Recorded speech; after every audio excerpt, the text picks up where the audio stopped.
मैं निशा और आप सभी का हमारे चैनल ऑल अबाउट हिंदी में बहुत बहुत स्वागत है। तो बच्चों, पिछले भाग में हम लोग जाने थे कि शब्द को अर्थ और प्रयोग की दृष्टि से कितने भागों में बांटा गया है।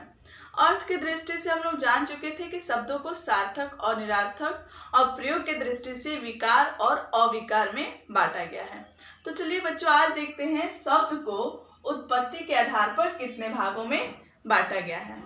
तो बच्चों, शब्द को उत्पत्ति के अनुसार मतलब उनकी उत्पत्ति किससे हुई है उसके आधार पर 4 भागों में बांटा गया है। सबसे पहला है तत्सम, तद्भव, देशज और विदेशज। इन चारों को उत्पत्ति के आधार पर शब्दों में बांटा गया है। सबसे पहले देखते हैं बच्चों, तत्सम क्या है।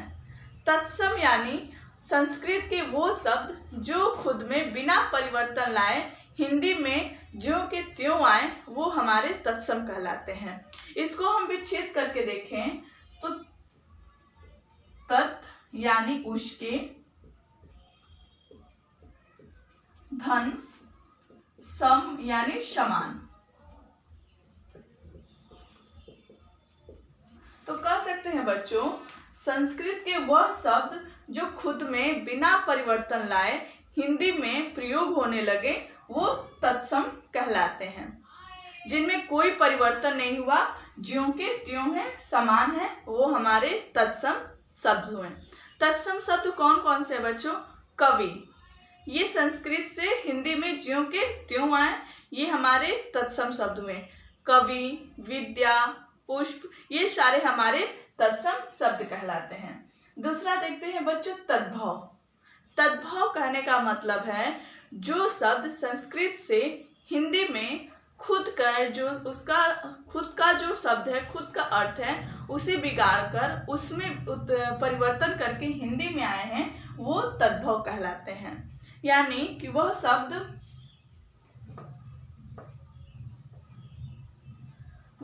जो संस्कृत के रूप को बिगाड़ कर हिंदी में आए हैं, वो तद्भव कहलाते हैं। इसके एक उदाहरण हम देखें तो दुग्ध, ये संस्कृत शब्द है और हिंदी तद्भव में दूध।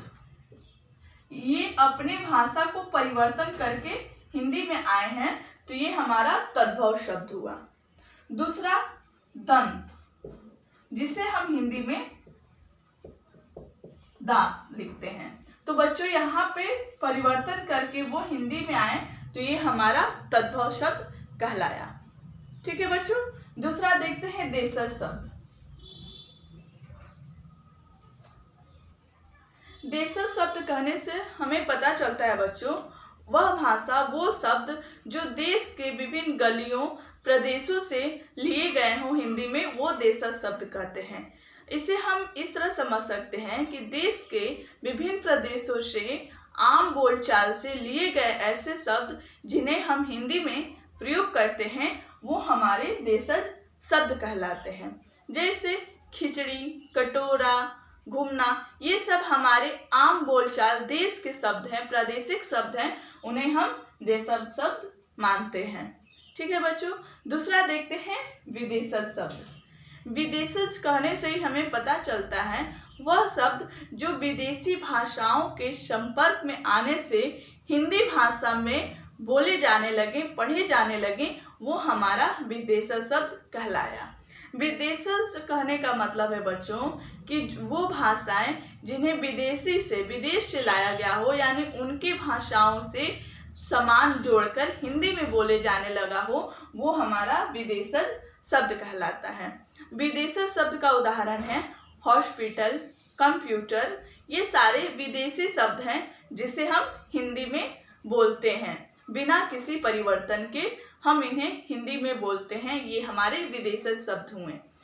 हॉस्पिटल हुए, स्कूल हुआ, नर्स हुए, टीचर, जिसे हम हिंदी में भी बोलते हैं, ये सारे हमारे विदेशज शब्द कहलाएं। ठीक है बच्चों, एक बार फिर से हम इन्हें संक्षिप्त में देख लेते हैं। शब्द को उत्पत्ति के आधार पर 4 भागों में हम देखें। पहला तत्सम, दूसरा तद्भव, तीसरा देशज और चौथा विदेशज।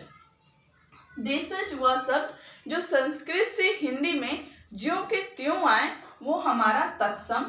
दूसरा तद्भव, वह शब्द जो संस्कृत से हिंदी में परिवर्तन करके आए हों, अपना रूप बदल के, अपना रूप बिगाड़ के आए हों, वो तद्भव हैं।